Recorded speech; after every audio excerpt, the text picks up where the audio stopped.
안녕하세요. 국어 강의하는 손석표입니다. 오늘은 저희가 여름 과정 안내 드리려고 시간을 잠깐 마련했어요. 다들 이제 사실 고2라는 느낌보다는 예비고3이라는 느낌으로 접근을 하셨으면 좋겠는데요. 여름에 어떤 것들 필요한지 얘기를 좀 나눠보도록 하지요. 크게 네 가지를 가지고 얘기를 해드릴 거예요. 2학기 대비 어떻게 앞으로 이렇게 네 가지를 가지고 얘기를 할 텐데요.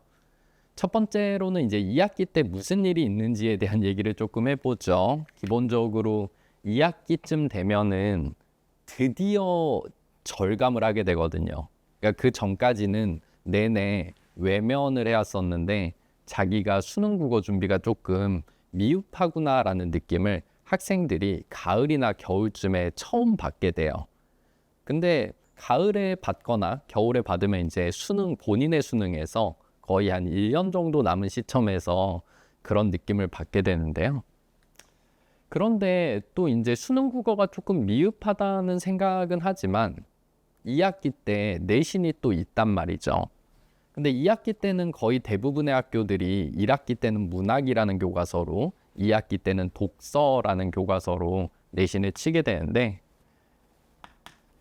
내신을 독서 교과서로 보는 경우가 있고 모의고사를 활용하는 경우도 있어요. 일반적으로는 독서 교과서랑 모의고사가 모두 활용된다고 생각하시면 되고요. 이거는 조금 안타까운 얘기인데 모의고사를 왜 활용하는지에 대해서 조금 알고 있으면 좋거든요. 가끔 가다가 이제 영상 보시는 학부모님들께서는 교과서만 가지고는 변별이 안 되니까 모의고사를 활용해가지고 변별을 주려고 하는구나 이렇게 생각하시는 경우들이 있는데 사실 그 얘기 틀렸고 교과서만 가지고도 충분히 변별이 되거든요. 근데 그럼에도 불구하고 모의고사를 섞는 이유는 학생들이 너무 공부를 안 한다고 학교에서는 기본적으로 생각을 해요. 그래서 최근 수능이나 평가원 모의고사 혹은 수능 특강이나 수능 완성에 EBS죠. 그런데 실려있는 텍스트들을 미리 보여주면 내신 범위로라도 있으니까 조금은 깊게 학습을 할 거고 이런 식으로 평가원 모의고사를 내신 형태로라도 깊게 공부를 해두면 중장기적으로 수능 공부할 때 도움이 될 거다.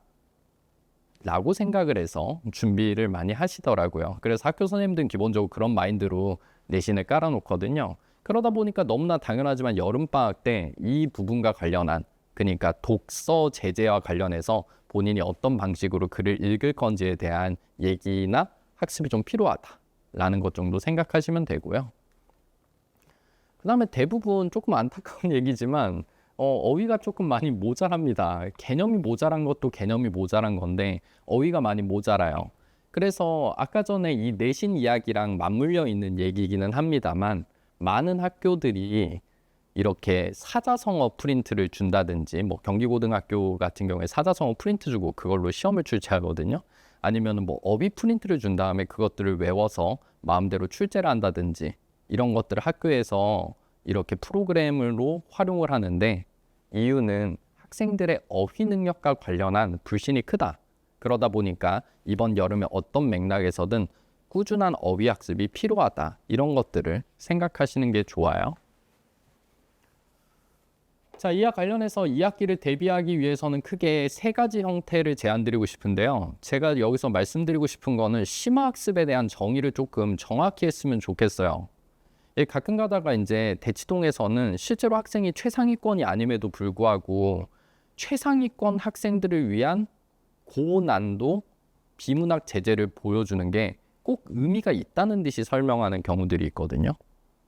근데 생각을 잘 해보셔야 되는 게 심화학습이라는 게 꼭 고난도를 의미하진 않습니다. 당연히 고난도 지문들도 다루긴 합니다만 깊게 공부한다는 건 꼭 어려운 텍스트를 공부한다는 뜻이 아니라는 거예요. 이해를 잘 하셔야 돼요. 어려운 텍스트를 안 다룬다는 뜻이 아니라 어려운 걸 다루니까 심화라는 게 아니라는 거죠. 그럼 다시 물어봅시다. 깊이 있게 공부한다는 건 대체 무엇인가? 라고 얘기를 했을 때 제가 생각할 때 비문학 관련해 가지고 깊이 있게 공부를 한다는 거는 독서 전략을 자기 것으로 얼마만큼 잘 만들었는지, 그리고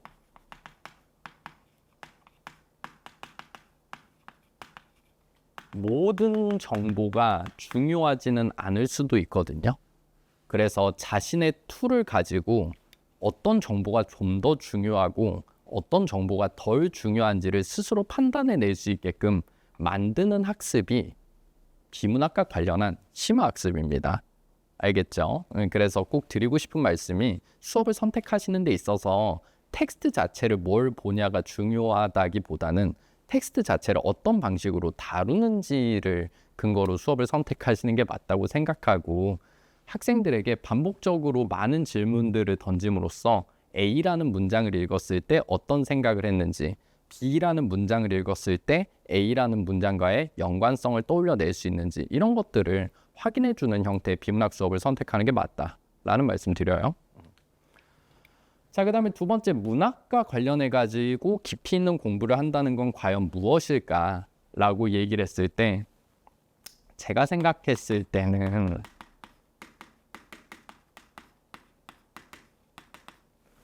첫 번째로는 세계관을 이해하는 게 되게 중요하다고 생각하거든요. 대부분 자녀분들이랑 대화를 나누다 보면 대화가 잘 안 통하는 게, 내가 살았던 세계와 우리 자녀가 살았던 세계가 조금 다르다라는 느낌을 많이 받으셨을 거라고 생각을 해요. 대부분 이 영상은 사실 학부모님들이 많이 보실 거라고 생각을 하는데요. 좀 나이가 있으신 분들은 어렸을 때 삐삐 쓰시던 거 혹시 기억나십니까? 그래서 삐삐를 받은 다음에 공중전화 부스에 가가지고 남이 혹시 동전을 넣어놨으면 감사한 마음으로 공짜로 전화를 사용했던, 혹시 그거 알고 계시죠? 근데 요즘 친구들은 삐삐라는 말 자체를 애시당초 모르고, 그렇잖아요. 그 삐삐에 적혀있는 어떤 숫자를 가지고 의미를 전달하는 그런 거에 대해서도 전혀 모르잖아요. 얼마 전에 뉴스 보다가 깜짝 놀랐는데, 요즘은 매우 맛있는 음식을 얘기할 때 젊은이들 용어로 흔히 존맛탱이라는 표현을 쓴다라고 저는 생각했는데, 그저께 뉴스 보다 보니까 이제는 섹시푸드라고 한다고 하더라고요. 음식이 왜 섹시한지 잘 모르겠는데, 아무튼 드리고 싶은 말씀은 세계가 달라요. 그러면 학생들이 왜 문학을 어려워하냐에 대해서 많이 얘기를 할 때 어휘력에 대한 얘기를 사실 많이 얘기는 하십니다만, 본질적으로는 인물들이, 좀 멋있는 말로는 자아라는 표현을 쓰기도 하죠. 그 자아들이 어떤 커다란 세계 안쪽에 있는데 그 당시 세계에 대한 이해가 조금 떨어져서 그래요. 그런 것들을 맞춰주는 형태로 수업을 하는 것들이 문학을 깊게 배운다라고 얘기를 할 수 있을 거죠. 그 다음에 문학 심화학습과 관련해 가지고는 단어의 의미자질을 이해할 수 있게 할 수 있으면 좋을 것 같아요. 역대 평가원 기출 중에서 조금 학생들이 많이 틀렸던 문제 중에 하나가 선택지에 반목이라는 선택지가 나왔거든요. 반목이라는 말 어떤 의미인지 영상 보시는 분들은 아마 떠올리실 때 사이 안 좋은 거 아님?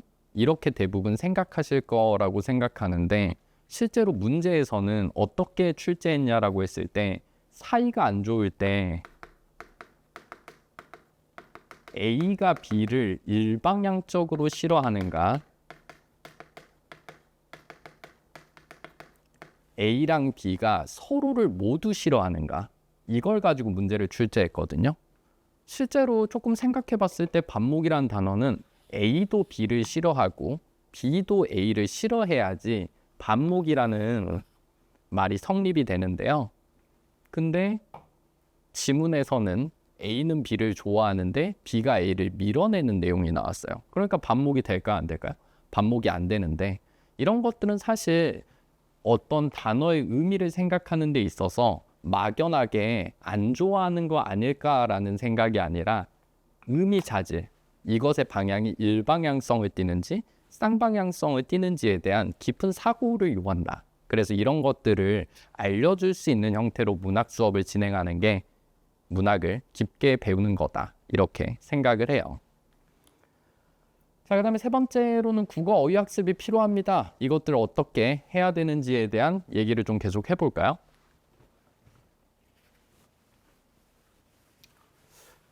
기본적으로 국어라는 것은 수행 능력이거든요. 그러니까 국어라는 것은 국어 능력이라고 할까요? 국어 능력이라는 것은 운동이랑 되게 비슷하다고 생각하시면 돼요. 그러니까 국어 능력이라는 건 운동이랑 매우 비슷하죠. 그러다 보니까 이것을 실제로 해내느냐, 해내지 못하느냐가 되게 중요해요. 예를 들어서 이런 얘기들 자녀분들이 많이 하지 않아요? 모의고사 보고 온 다음에 시간이 10분만 더 있었으면 다 맞을 수 있었다. 운동할 때도 똑같잖아요. 뭐 4km를 뛸 건데 나한테 3시간을 더 주면 4km 정도는 충분히 뛸 수 있지. 이렇게 얘기를 해요. 근데 너무나 당연하지만 모든 국어 시험은 시간 안에 수행해야 되거든요.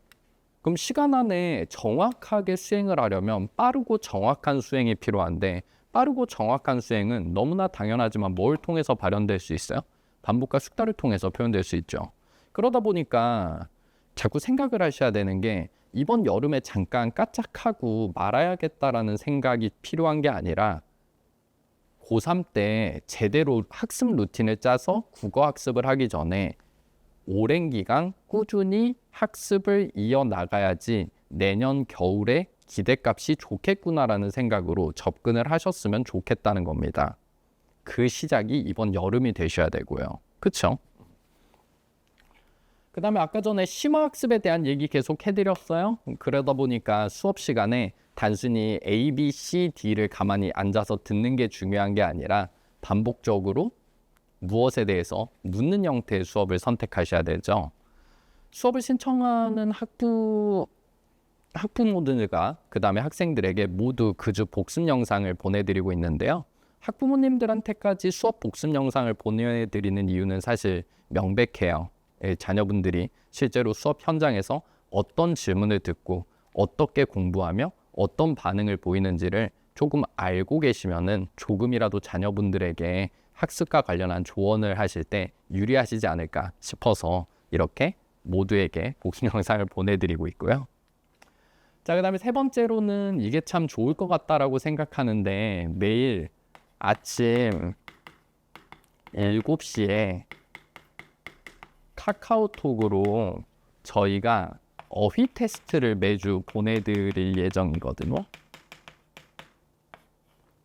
그래서 이제 누적해서 성과가 좋은 친구들이 있을 수 있고 아쉬운 친구들이 있을 수 있겠죠. 그래서 누적 성과가 좋은 친구들에게는 따로 장학금 형태로라도 시상을 하고 아쉬운 친구들은 저희가 따로 개별적인 관리가 들어가게끔 진행을 하도록 하겠습니다. 거듭 말씀드립니다만 깊은 생각을 따지기 위해서는 그 전에 단어의 값들이 명확할수록 그 다음 얘기를 하기가 용이해지거든요.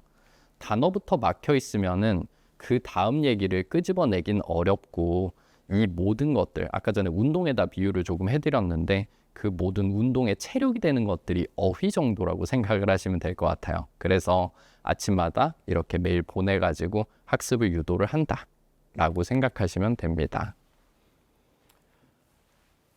자, 정리를 하죠.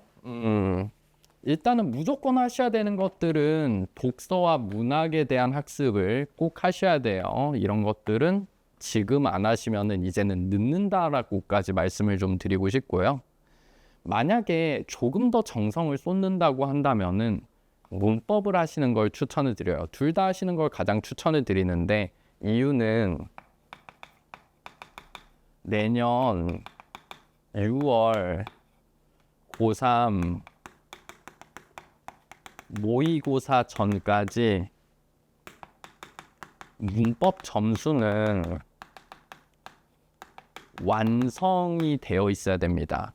거의 대부분의 학생들이 그 문법 관련한 공부를 고3 올라가면서 대부분 시작을 하거든요. 그러다 보니까 자기가 6월 평가원 모의고사 때 자기 점수가 다 나온 상태가 아니게 되는 경우들이 있어요. 심지어 이번에 6월 평가원 모의고사 볼 때도 언어와 매체에서 시간이 밀려서 어떻게 보면은 공통 영역에서 점수가 낮아지는 현상이 발견되는 경우가 있거든요. 그러다 보니까 이런 부분들이 어떻게 보면은 자기의 진짜 점수를 모르게 만드는 요인이 될 수 있다는 거죠. 그렇잖아요. 내년 6월 평가원 모의고사 때 언어와 매체 점수가 완성이 돼 있다면 자신의 6월 평가원 모의고사가 자신의 진짜 실력이라고 받아들일 수 있게 되는데, 공부가 덜 돼 있는 상태로 내년에 6월 평가원 모의고사를 보면은 아직 이 부분이 덜 됐으니까 점수가 덜 나왔다라고 스스로 위로를 하게 된단 말이죠. 근데 스스로 위로를 하는 순간이 수능 D-180일인 건 사실 이거 안타까운 일이잖아요. 그쵸? 그래서 미리미리 조금 해보시면 좋겠다. 그 다음에 이 모든 것들과 관련해가지고 관리 같은 부분들을 조교님이 나오는 게 아니라 제가 직접 나와가지고 친구들 질문을 받아드리거든요. 그리고 희망자에 한해서 1학기 내신 시험지를 가지고 혹은 1학기 때 봤던 모의고사 시험지를 가지고 클리닉에서 방문을 하면은 앞으로 국어 공부를 어떻게 해야 되는지를 조교 선생님이 아니라 저랑 직접 이야기를 할 수 있는 기회가 있다라고 말씀을 드리고 싶어요. 자, 크게 두 가지 강의를 준비를 했어요. 첫 번째로는 문학과 독서 강의인데요. 여름 강의 제목은 아쉽게 틀리는 이유예요. 늘 선택지를 2개까지 좁혀놓고 괴로워하는 친구들을 위해서 마지막으로 결정적인 판단에 무엇이 필요한지에 대해서 고민하는 수업입니다. 그 다음에 현대국어 문법과 중세국어 문법들을 조금 다뤄드리는 사주로 컴팩트하게 완성하는 2개의 강의를 준비를 해봤어요. 아까 전에 시작할 때 말씀을 드렸듯이 이제는 고등학교 2학년이 아니라 예비고3이라고 생각하고 움직이시면 좋을 거라는 말씀을 좀 드리고요. 깊게 고민하셔서 조금은 더 정성껏 준비하는 여름이 되셨으면 좋겠습니다.